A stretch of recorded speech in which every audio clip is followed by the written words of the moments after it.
I work for the largest distributor of anime in North America. Who's that? ADV Films in Texas. Really? Okay.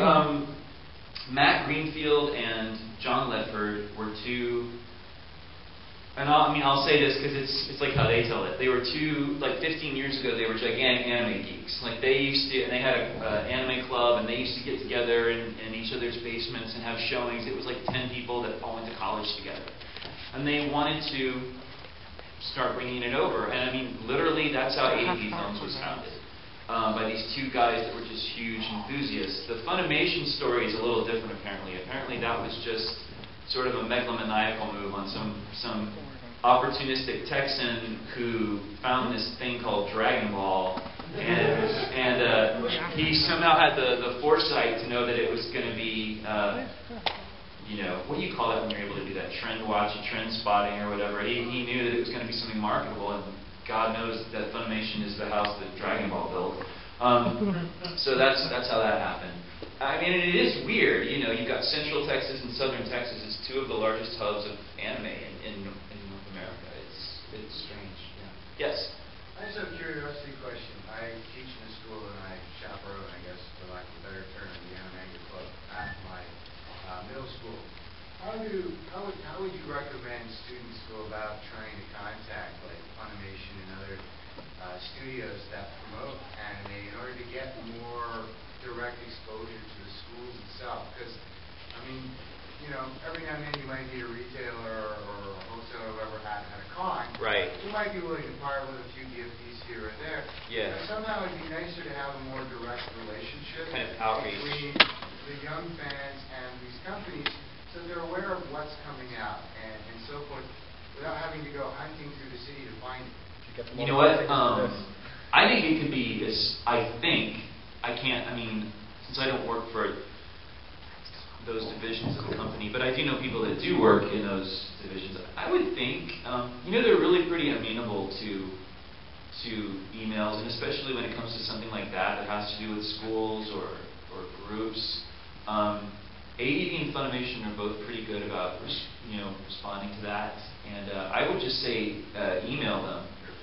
And yeah, I mean, I'm trying to think of who you would email specifically. For Funimation, you can always contact me. Yay! Oh, well, hey. Hi! And for ADV, I right now I really don't know because a whole bunch of people just were a new group of people were hired, so I lost track of a whole bunch of names. I would say Shelley Thomas, but no. But it should be obvious. It should be pretty clear on the website who you would go to. But now you know for Funimation. What's your name? Katie. Katie at Funimation. Have I ever met you? No. Hi, Katie. My name is Chris. Yeah, that's funny. I've done about probably 15 or 20 titles for Funimation. I haven't met a lot of people there. Yes? I'm not sure whether you'll be able to answer this at all. I'll make something up. Okay, after Jamie on the Fall and ADV was doing the restructuring thing, kind of spooked some of us. I bet. Spooked me worse. I have to pay bills. But you probably know better than us what happened. Can you let us in on any... It's weird. You get different answers from different people. And you can be sure all the actors were asking all the people we could because we were terrified. I mean... so were the fans facing a world without Gurren Lagann. Oh, I played Rusty in Gurren Lagann. Awesome. Yeah, I was very upset about the possibility of not being able to finish that show, but we will be finishing that show.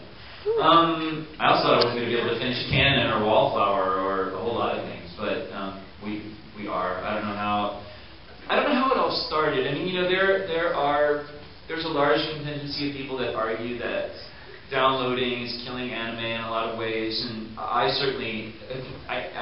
almost have to be against downloading, and I am against it, but I really don't know the role that played in this particular debacle that went down.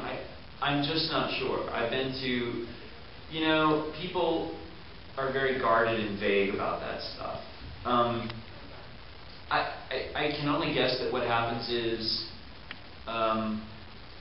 deals are made and then backed out of for whatever reason, and then they're remade with other people. That's that's the best I can guess from things I've if I were to piece together everything that I've gleaned, which is this much, you know, they don't like to tell actors things because they know we're mouthy icons and we'll say things that we shouldn't say because we like to talk. But we really don't know. That would be my educated guess. I'm just glad that. If I could paraphrase that, sort of like because Jenny on Bell, maybe some of they had deals with ADV. Maybe people got cold. The deal between ADV and Jenny on that was supposed to happen. Oh, I have no idea. Yeah, that was supposed to happen. Why did it not happen? I don't know. And then the restructuring sort of. I think there was heroin involved. Not really, but I don't know. But I know for about a month there, none of us were working.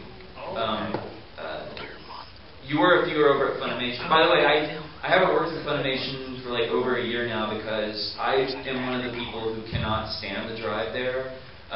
Because 10 hours, it's 10 hours there and back, and I can't I worked on some really cool shows with Funimation that I'm really, really proud of, but I just finally couldn't make the drive anymore. And I applaud all those who can do that. But yeah, I'm not one of those people. And I have some really good buddies. In fact, I'm going to see one of my buddies from Funimation, Chris Sabat, this weekend.